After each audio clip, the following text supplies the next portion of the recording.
Does truth exist? Because you have faith, does that make this book true? Does God exist? So when someone says there is no truth, if you apply the claim to itself, what should you say? Is that true? They don't think Christianity's true. They're talked out of it. You know why they're talked out of it? Because they've never been talked into it. Cross-examining skeptical and atheistic views. Welcome to Cross-Examine with Dr. Frank Turek. If you think that Christians ought not be involved in politics, that we ought to just preach the gospel, then you actually don't really believe the gospel is all that important. Why? Because politics affects our ability to preach and live the gospel. And if you don't think so, go to some of the countries I've been to. I've been to Iran. I've been to Saudi Arabia. I've been to China. You can't do what we're doing on this broadcast right now in those countries legally. You can't gather legally in those countries. Why? Because politically they've ruled it out. And if you don't think politics are important, you must not think the safety and prosperity of your family and fellow citizens are all that important. You don't think war and peace matter much. You don't think freedom of speech and freedom of religion are worth defending. You don't think life should be protected or the health and welfare of children matter much. Why? Because all of those issues are affected by politics. And if you don't get involved politically in some capacity, then you're not really caring about those issues or those people, because politics is important because it affects decisions and laws passed by politicians, and they affect almost every issue that's critical to life and death here on planet Earth, including the gospel itself. Now, the question is, how do you get informed as to what's going on in our crazy political discourse right now? I mean, I can't keep up with it all, friends. I not only can't keep up with it all, I forget what happened politically last week and last month and last year. I need someone to document it all for me in one place so I can make informed decisions at the ballot box in the coming year, because we're coming up on another election year, friends. What are we going to do? So I have someone on the show today that has done that, and he's documented it for us. My guest today has brilliantly, I might add, and thoroughly documented what's going on politically in our country, especially on these issues that are important to Christians. So you're going to be able to decide who will be the least worst choice in the next election. And that's what politics often is. Since we don't have Jesus on the ballot, we're never going to have a perfect candidate. And quite often, we got to choose the least worst choice. And my mentor, Dr. 𝗦𝗢𝗖𝗜𝗔, said this many years before the 2016 election. Here's what he said. He said, elections are normally the choice between a known witch and a suspected devil. Now, how did Dr. 𝗦𝗖𝗔 know? He was a prophet because he predicted the 2016 election. Now, I got to be clear as we get into this. I personally am not going to tell you who to vote for. I don't endorse candidates on this show, but I will have people on who will inform you on the issues, and that's what my guest is on today to do. He rocketed to stardom in 2004 when he wrote the foreword to I Don't Have Enough Faith to Be an Atheist. Actually, he was an accomplished attorney. He was an author before that. He's written several New York Times best-selling political books. He wrote those from the late 90s to about 2012. Then he wrote 4 New York Times bestseller Christian Apologetics and Theology books from 2014 to 2018. Jesus on Trial, The Emmaus Code, The True Jesus, Jesus is Risen. Those 4 books are all New York Times bestsellers, and now he's back writing about politics with an amazingly well-written research book that will open your eyes to what's happening in one of the 2 main political parties in our country, and how it's an ominous sign, not just for Christians, ladies and gentlemen, but for the entire country. So you guessed it, my guest is my friend, the great David Limbaugh, who's written 10 straight New York Times best-selling books, including this one. David, how are you, my friend? Great, Frank. Thank you for having me on. Isn't it great? I have no clue about anything pertaining to politics or religion, and yet I've written bestsellers on them. Isn't America great? Isn't this a great country? No, you know both of those subjects very well, and we always hear you don't talk about politics or religion, when in fact, ladies and gentlemen, those are probably the 2 most important things to talk about. How are we going to live now, and how are we going to live in eternity, if in fact there is one? Now, this new book, David, is extremely well researched and written. I've been reading it for the past 2.5 days. And it's got such a provocative title. It's called Guilty by Reason of Insanity, Why the Democrats Must Not Win. Now, my point here is everyone should read this book, including Democrats, because Democrats, it will wake you up to what's happening in your party. Now, David, you decided to write a book on politics after 4 bestsellers on Christianity and apologetics and theology. Why did you shift now back to politics? Why did you do that? Well, as you know, I'm passionate about both issues, both subjects. And I, after this last book, Christian-themed book, I wanted to do one more and finish the New Testament in my treatment. And my publisher asked me to go to politics because this is an election year and things are very important. Now, I do believe this is the most important election ever. And I don't think it's cliche to say that, because I think every last election has been more important than the previous one. But this one is urgent. And I agree that the things that matter most involve our eternity. But I also agree with a part of your intro that said, what we do here matters. God didn't just put us here for nothing. He could have zapped us immediately to heaven if he wanted to. There's a purpose for us being on earth, and I think we are stewards of things, and we have a duty, I think, in this nation created and established on godly principles and religious liberty and liberty itself, to try to preserve the heritage America is founded. And I think what the Democratic Party is doing across the board, it has become extreme. It's a wholly owned subsidiary of the far left. And I think it resents America as founded. It disagrees even with the idea of nation states. And it is trying to complete the fundamental transformation of America that President Obama started. And it's reached levels of acceleration that you could call warp speed. I mean, this is what they're doing now is frightening. And we can go into the various issues. I don't want to jump the gun, but I can give you example after example of the horrifying things they're doing. I think most of your audience would realize it anyway. I think if we don't win this election, if the Democrats in 2020 recapture the major political branches, that is the legislative and executive branches, there is no telling what type of America our kids will end up living in. Now, you folks out there who are Democrats, I want you to listen to what Dr. David Limbaugh here is saying. He's a doctor of jurisprudence, by the way. The book is called Guilty by Reason of Insanity, and here are the issues that are in the book. I'm just going to list them now, and then after the first break, we're going to get into some of the details. David is covering the country's founding, including the claim that the U.S. was built on slavery. You hear that quite a bit. He covers the gospel. It's in the first chapter. He deals with victimhood, identity politics, class warfare, and intersectionality. You're probably wondering what that's about. We'll get into it, hopefully. He deals with the difference between color blindness and racism. He deals with gender issues, including transgenderism, men using women's bathrooms, and the so-called toxic masculinity that comes from the left quite a bit. He deals with the difference between capitalism and socialism, why the Bible affirms private property rights and does not prescribe socialism. He deals with tax policy, freedom of religion, and freedom of speech. He deals with intolerance and hate, mostly coming from the left. He deals with freedom of religion and so-called gay rights. He deals with shouting your abortion and attacking Christians, marriage, the Green New Deal, open borders, ICE, and immigration policy. What did I leave out, David? I mean, I'll tell you what I didn't cover too much is the Second Amendment, because there's been so much on guns. I covered it a little bit. And so you see how intellectually honest I am. And I didn't go into great detail on the Russia hoax, because that we've been inundated with awesome books on that. Covered it, of course, tangentially and in context with the other subjects. But I wanted to cover the rest of these social and political issues that I think needed comprehensive treatment, not just the anecdotes and examples, but the philosophical underpinnings of all these issues: abortion, socialism, capitalism, open borders, and the rest of it, and constitutionalism. Well, all that is in this new book. It's called Guilty by Reason of Insanity. The author is David Limbaugh, and he's my guest for the entire hour. So we're going to come back and look into some of those details from the book.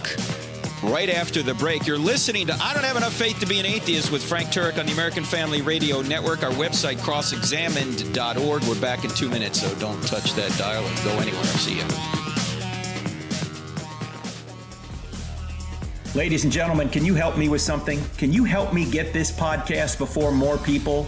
Not only tell your friends about it, but go up to iTunes and put a 5-star review on the I Don't Have Enough Faith to Be an Atheist podcast. If you do that, it will help us move the podcast up the charts so more people will hear it. Thank you so much for partnering with me on this.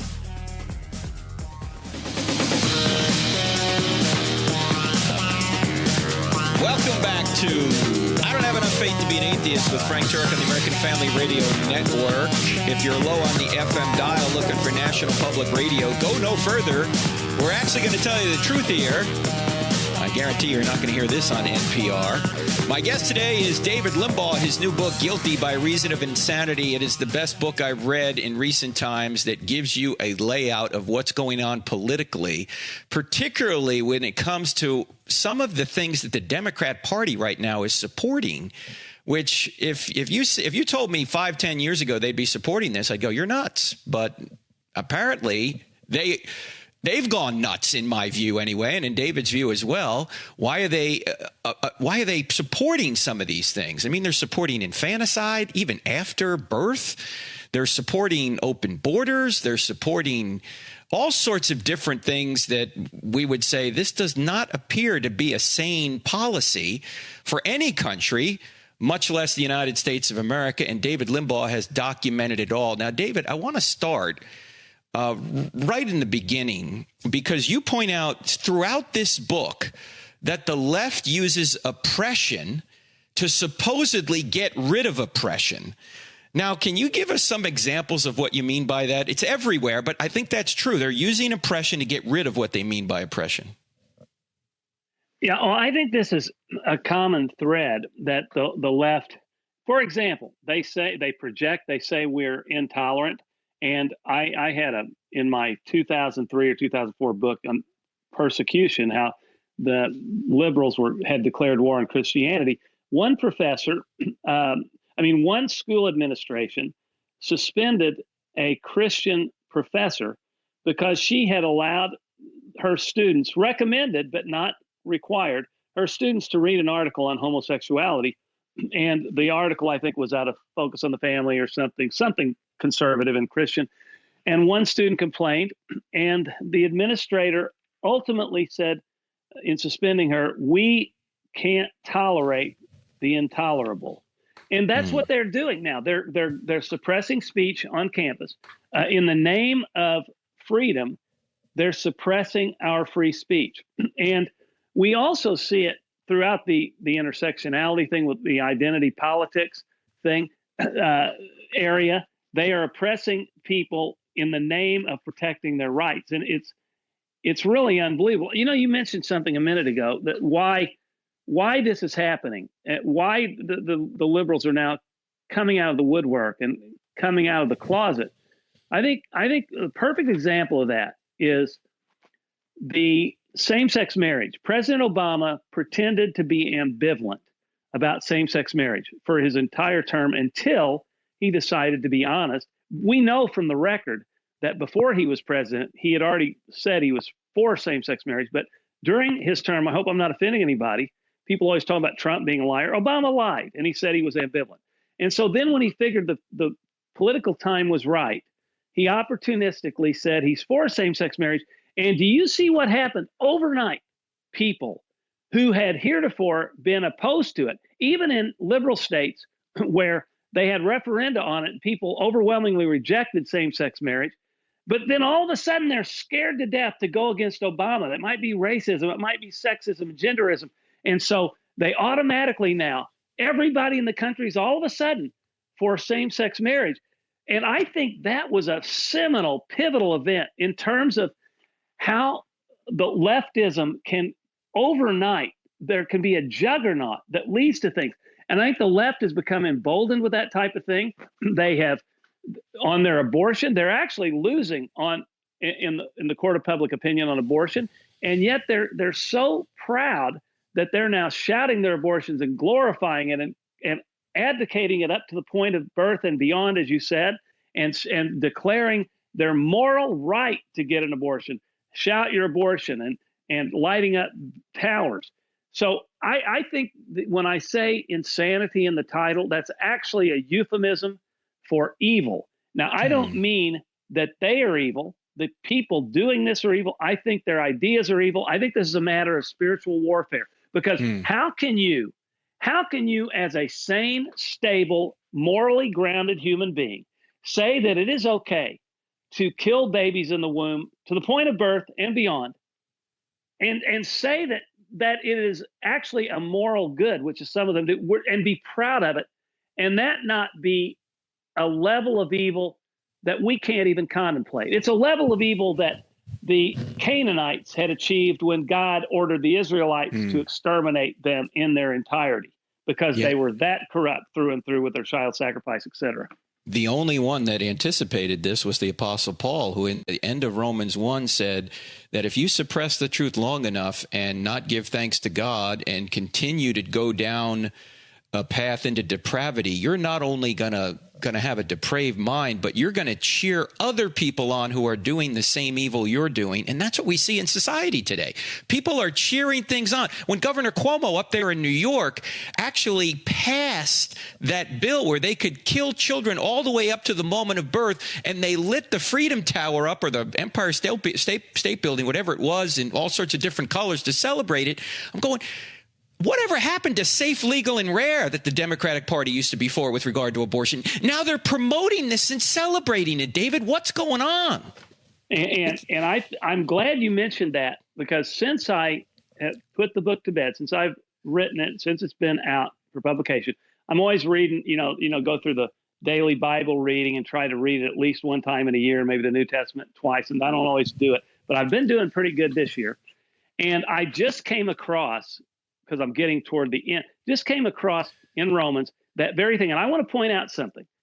The passage you just meant, it's a separate evil. It's not part of the same sin to encourage other people to sin. It is a separate, particularly egregious sin. And then that's why if you do something to one of these, the children, sure. But the principle applies throughout. If you coax anyone, if you seduce anyone to sin, it is a particularly bad thing, because you're not just messing with your own soul, you're messing with their soul. And it's almost like proselytizing in reverse. It's evangelizing to make hell bigger. That is a particularly egregious sin. Yeah, you are correct. Now you can go ahead, David. I'm sorry. I just wanted to say one other thing, augmenting what you said. This is a matter of our souls being darkened. This isn't a matter of reason. You can't approach people on the basis of logic. I mean, you can, but we have to understand that we're dealing with obstacles that transcend our mental faculties. This is a spiritual thing, and I don't know. I'm not an expert in spiritual warfare, but this does involve spiritual warfare. That is not to say we shouldn't employ our skills of logic, especially the people who haven't been roped in yet. You have to use logic. But we have to recognize that it's not just a matter of reason. There is some dark-heartedness that is hovering over all of this. And part of the problem is Christians have not been vocal enough nor loving enough, in the sense that we haven't won people into the kingdom. We haven't given people good arguments. And that's why our country's going godless, because the church hasn't been the church. It hasn't been salt and light. So part of the problem is us. We're the problem. We have not been engaged enough. Now, David, the book is so well researched, and as I mentioned in the intro, I can't remember what happened last week, much less last year, but you've done this. You've put all of these instances of the left going completely into the realm of actually promoting evil, that it reminds us that this is a serious matter. And if this isn't stopped, our country is going to go down a very, very dark road.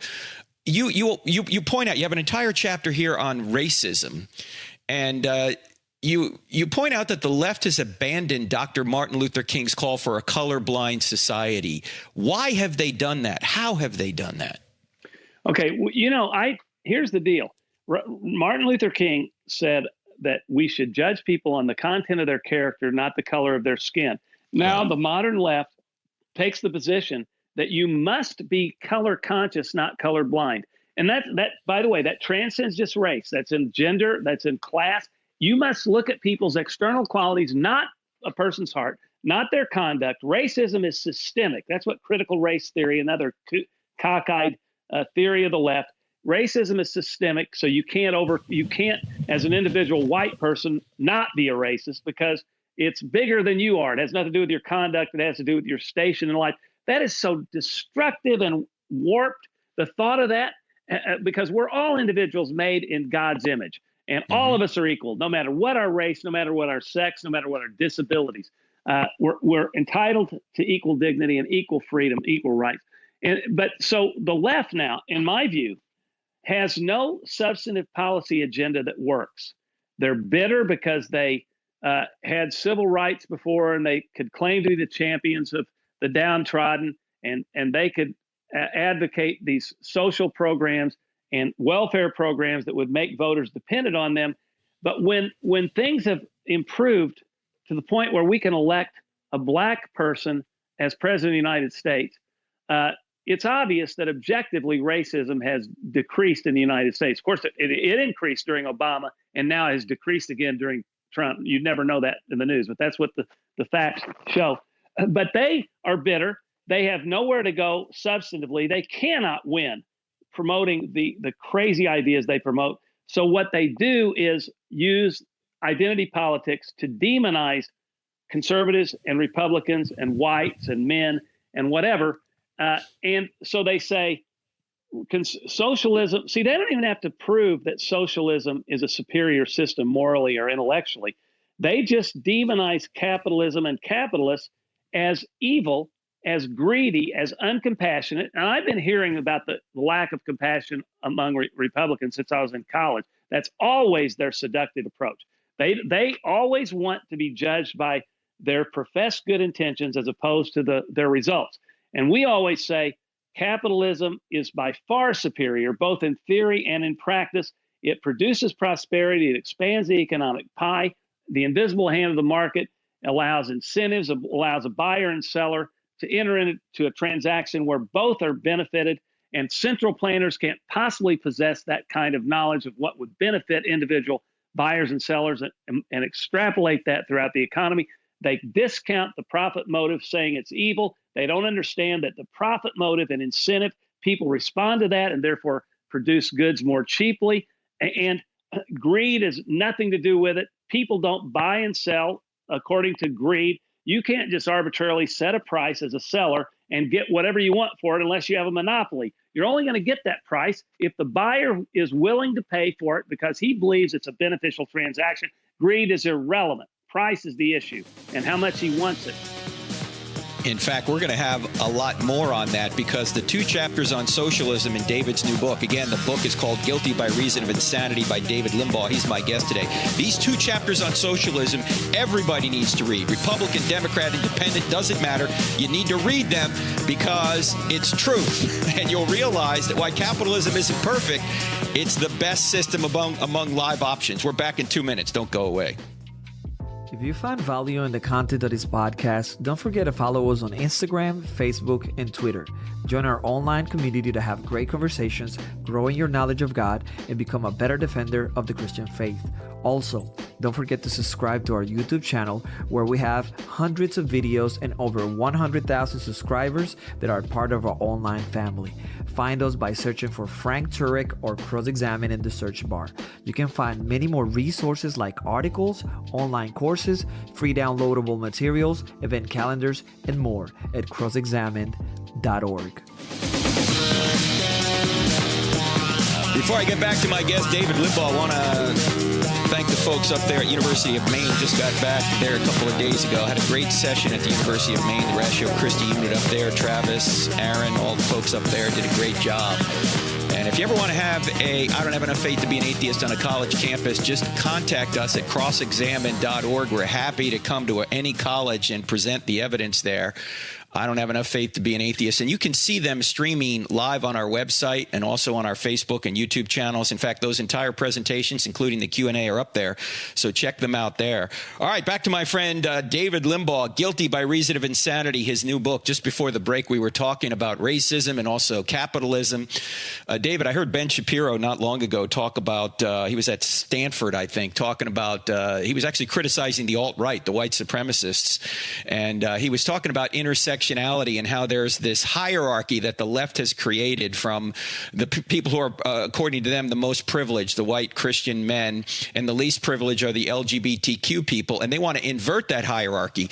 The folks on the right, the alt-right, not the right that you and I are part of, but the alt-right, they say, well, that hierarchy is just fine with us, and everybody in the middle is going, what hierarchy? What are you talking about? Shouldn't we treat people like individuals? David, doesn't Christianity treat or tell us to treat people as individuals? Shouldn't we be treating people that way?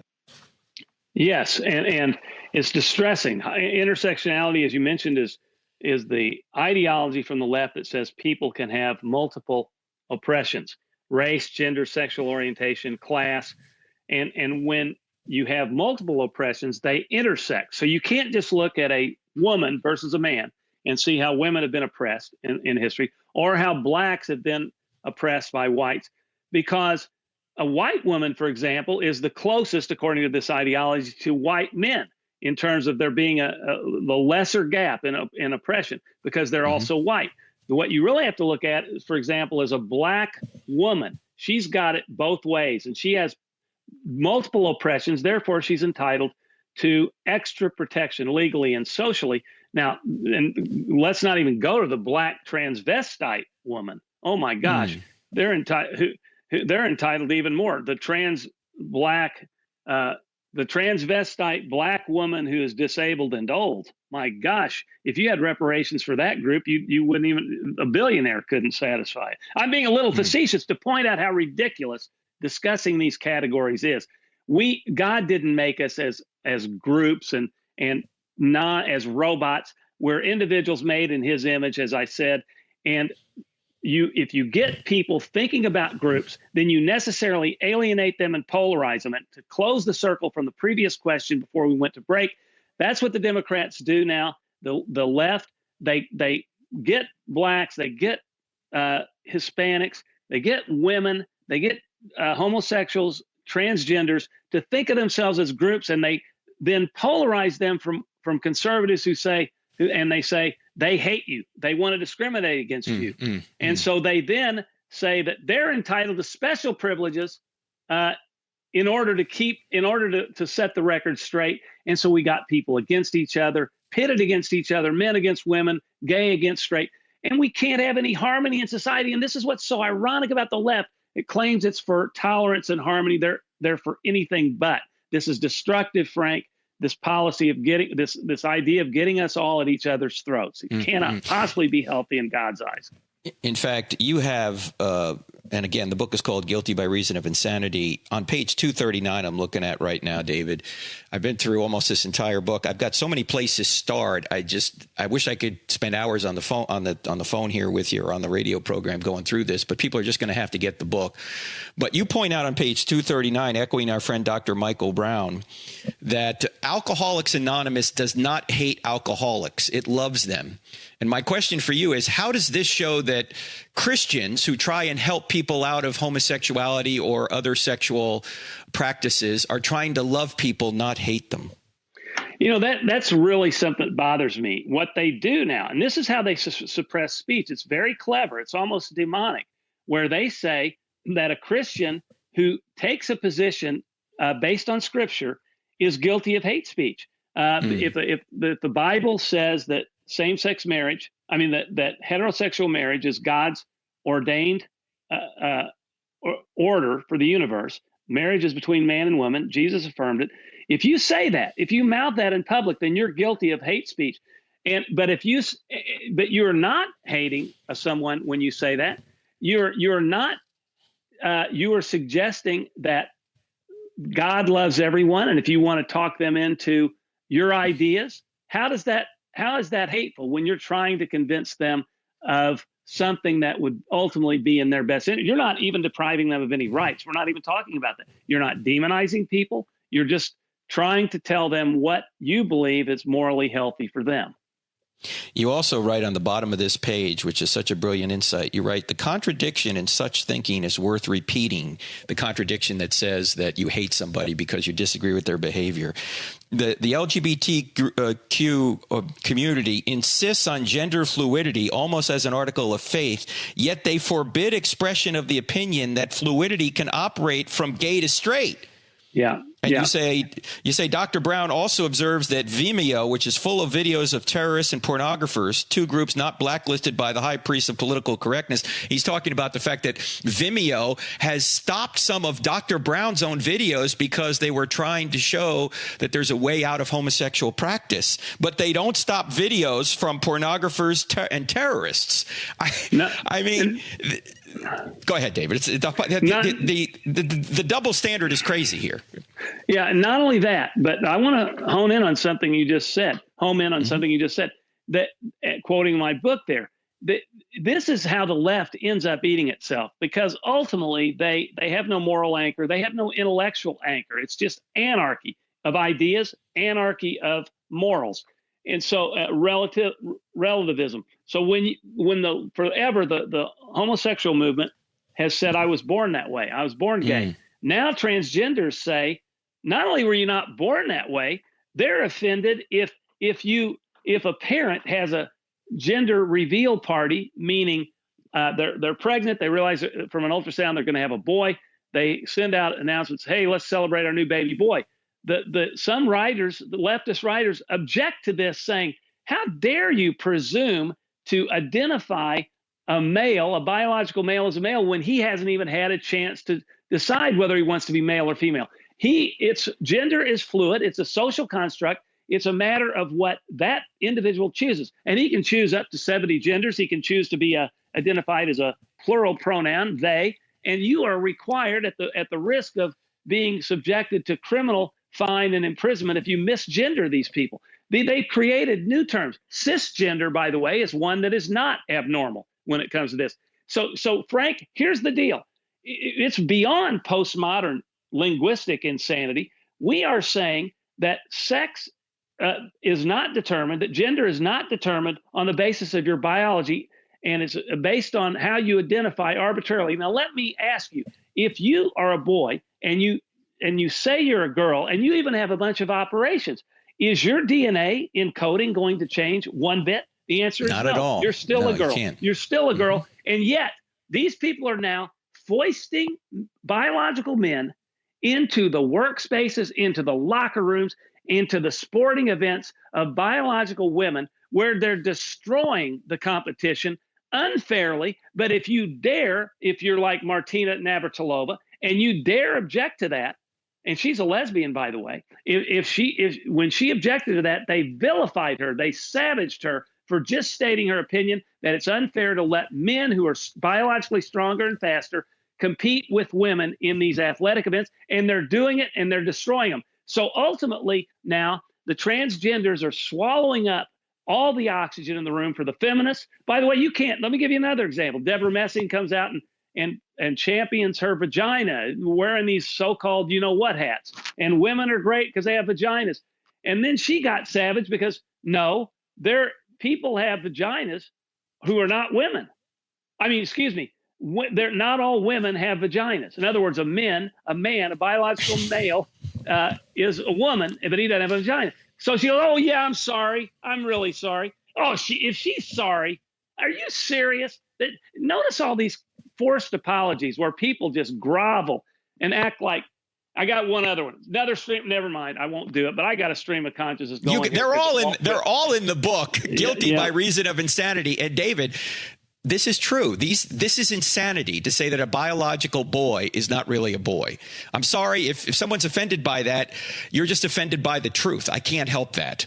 I think it was Ben Shapiro who said, facts don't care about your feelings. Okay. These are just facts.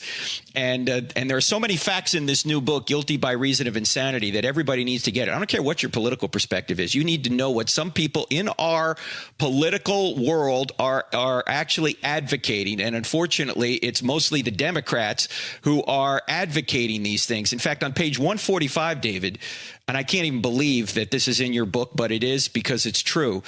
You're saying that California Democrats in California have introduced a bill to protect pedophiles.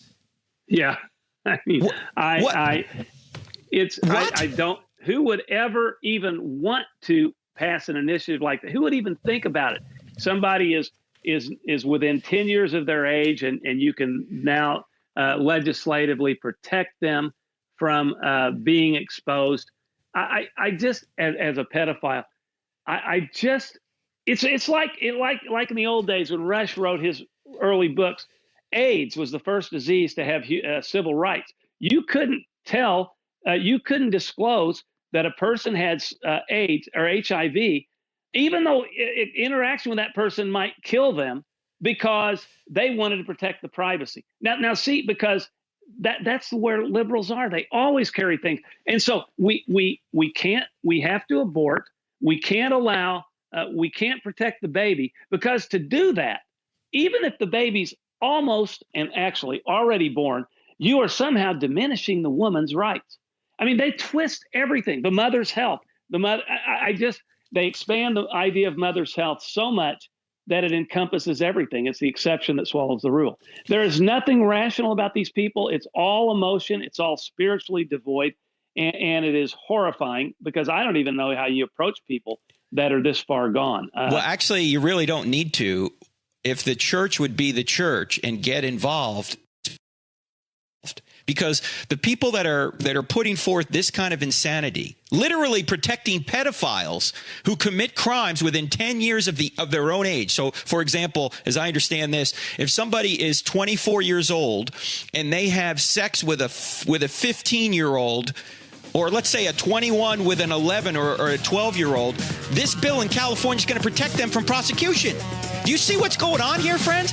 If the church would just be the church, then these problems would be solved. But the church needs to be the church. So you need to get informed first. Get this book, Guilty by Reason of Insanity, by David Limbaugh, my guest today. We have one more segment. Don't go away. We'll talk more about it right after the break. I'm Frank Turek. Ladies and gentlemen, I Don't Have Enough Faith to Be an Atheist is a listener-supported radio program and podcast. If you like what we do, would you please consider going to crossexamined.org and giving us a tax-deductible donation? 100% of your donations will go to ministry, 0% to buildings. Thanks so much.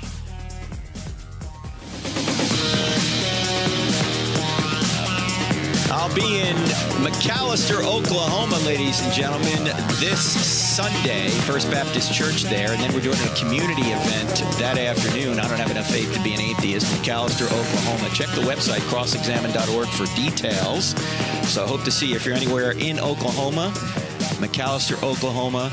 All the details are on the website, Sunday morning and Sunday afternoon. Back to my guest, David Limbaugh. The book is called Guilty by Reason of Insanity. It documents what's been going on, ladies and gentlemen, in our culture for the past 3 or 4 years, and what Christians need to know about it and what Christians need to do about it. Now, David, I know a lot of people, we talked a little bit about socialism before, but I want to come back to it for a second, because there's some Christians that are confused about this. They look at the church in the early chapters of Acts, and they all got together. They kind of lived in a commune, that kind of thing.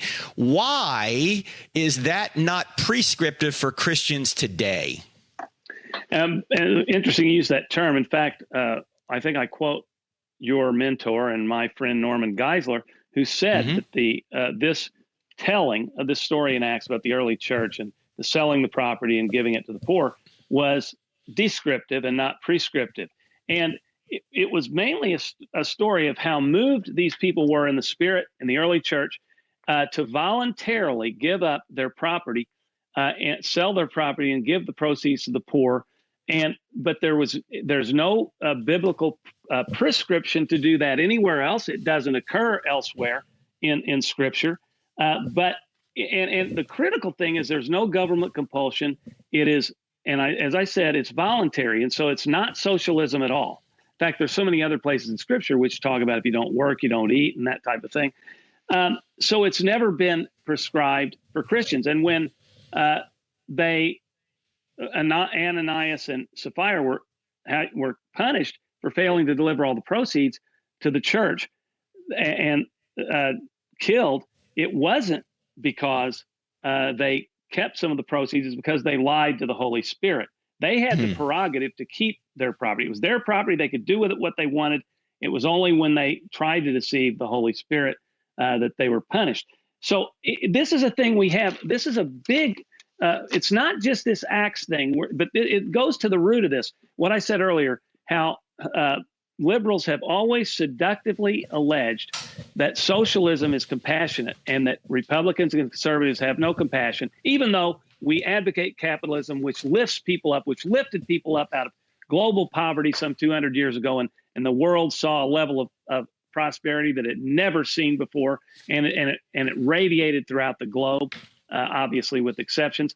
But it's socialism is not compassionate. Is not compassionate for me to say to other people, I'm going to use the coercive power of government to take your earnings and distribute it to other people. It is contrary to the biblical idea of private property, which is implicitly validated in the 8th and 10th commandments against covetousness and against stealing. So private property is validated and endorsed implicitly in the Bible. Socialism negates the idea of private property, negates the idea of liberty, and Christianity is about liberty. Human nature is such that we respond to incentives and price and that type of thing. Socialism destroys all that. It demonizes profit as evil. And yet the profit motive is one of the main things that causes capitalism to flourish and the economy to flourish under capitalism and to expand and yield unprecedented prosperity. But because on the surface, superficially, it looks greedy, because when you add anything you add to the price of a product beyond the cost of producing it, they say, Marxists say, and many socialists say, is surplus value. It's a labor theory of value, and it's a lie, because you can, and they're, by the way, the liberals, the left are promoting this very thing in their Medicare for All program. They're saying they want to, if you read the documents, they want to eliminate profit from healthcare. Well, by doing that, that makes them sound good to the information challenged people. But in fact, it would destroy healthcare. It's already going a long way to doing it now, as we've had incremental socialism, and it will cause lesser quality, higher prices, and less choice in healthcare, because you're saying profit is just something that's arbitrarily tacked on. No, it's the incentive to let somebody produce at a lesser cost, not at a higher price. It's really amazing, the deception, and this is all part of the big lie. I swear it's all spiritual.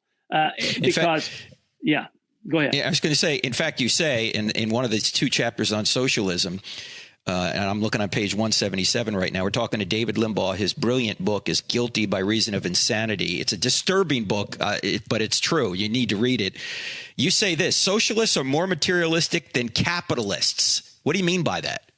I've always thought that, because they're obsessed with material things. They always want to divide us on the basis of class, inspire covetousness.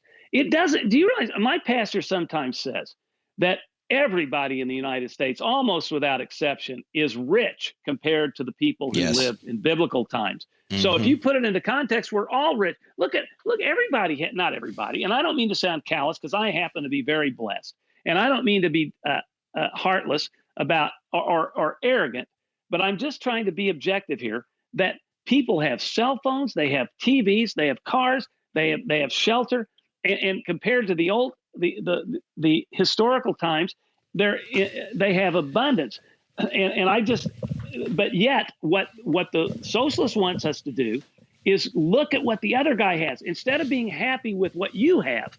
If we're talking in materialistic terms, you have to be hateful and mad and filled with angst and acrimony about what the other guy has. That can't possibly that can't possibly be what God intends for our mindset. No, not at all. And in fact, the reason people have so much here abundance is because of the capitalist system that creates wealth and creates opportunity and gives people a chance to create wealth. Without that, we'd be back 300-400 years ago when everybody lived as peasants under some king somewhere. So capitalism, while it's not the best system, is not a perfect system, is the best system among the live options. Socialism doesn't work because it misunderstands human nature, as you point out in these 2 chapters here on socialism. Again, the book is called Guilty by Reason of Insanity. And you also, you quote Jack Kemp here. I love this quote, David, where Jack Kemp said, "Our definition of compassion is not how many people live on the government welfare plantation, but how many of our people are liberated from government dependence." How does socialism make people dependent on the government? Well, because the government doesn't produce wealth. It can't produce wealth. Only entrepreneurs and free people in a free market can produce wealth and expand the economic pie. Socialism says that the pie is finite. So of course they want to redistribute everything. They want to be in control of who does it. And they set prices, they make all economic decisions, and political and economic liberty are so interconnected that when you have the government controlling economic decisions, they can only do that through the political system. So they're constricting your political liberty too. Here's a point I go into in the philosophical nature of this. Capitalism has been panned because, and partly I blame this on Ayn Rand and other super libertarians who take this quote of Adam Smith out of context and talk about how capitalism is about self-interest, and somehow that they take that to mean, they infer that means that they're selfish and they don't care. But in truth, capitalism is neutral. It doesn't purport to be a religious system, but it is more moral because it ultimately lets people be free and prosper under a free system. And the results of it, therefore, the results of it are greater prosperity, which means that actually capitalism is more moral because it produces the greatest good for the greatest number of people. Socialism, by touting itself as compassionate and caring, does not make it so when it has produced poverty, enslaved and impoverished people throughout history. Socialist and Marxist regimes killed 100 million people in the 20th century alone, and they want to talk to us about compassion. The United States is the most benevolent, most prosperous, freest, and strongest nation in the history of the world, and a great part of that is the capitalistic system that the framers made possible through our founding documents. And the quote on chapter 8 of the book, Guilty by Reason of Insanity, by my guest David Limbaugh is this: Marxism has failed to promote freedom and to produce food. So it not only hasn't produced freedom, it hasn't produced food. Okay. They don't care about freedom. The left doesn't care about freedom. Have you ever noticed that that's something lost on our society? They want to force equality of outcomes. They don't care about equality of opportunity. They want to zap us of our God-given liberties. That's our point, right? That's the point right there. They want the outcome to be equal, not the opportunity to be equal. And that's impossible in this world, to have the outcome equal. In fact, the outcome isn't even going to be equal in heaven. I mean, people are going to have different rewards based on what they did here. Now, it'll all be just, and nobody's going to be upset. Nobody's going to be envious because we have a sin nature now. But in heaven, you're not going to have equality either. That's right. Yeah. Anyway, David, there's so much in this book. I wish we had more time. We're running out of time here. But this book, Guilty by Reason of Insanity by David Limbaugh, is a book you need to get. I don't care what your political persuasion is. I don't care if Republican, Democrat, Independent. This book is going to educate you on so many things going on in our country right now that when you go into the ballot box next year, you're going to be well informed. So, David, thanks so much for writing this. Thanks for having me on. And by the way, your point about the church, it's not just the church isn't doing what it should. It is being taken over from the inside. It is groveling to the culture. And I don't know if you see that in churches you go to, but I am very nervous about what's going on. We are. And the people listening to this broadcast right now can make a difference by actually following Jesus rather than following the culture. In fact, we're doing a TV series right now on Jesus versus the culture. It'll air next year, but we're working on it right now. So look out for that. And friends, check out this book, Guilty by Reason of Insanity by David Limbaugh. He's been my guest today, and he's written several other great books as well, a lot of them on Christianity that I mentioned earlier. So just click on David Limbaugh. You'll find all of his works there. Well worth looking at. You can go to davidlimbaugh.com too if you want more. So, all right, friends, I'm Frank Turk. Don't forget, I'm in McAlester, Oklahoma this Sunday. Hope to see you there. God bless. See you next week right here.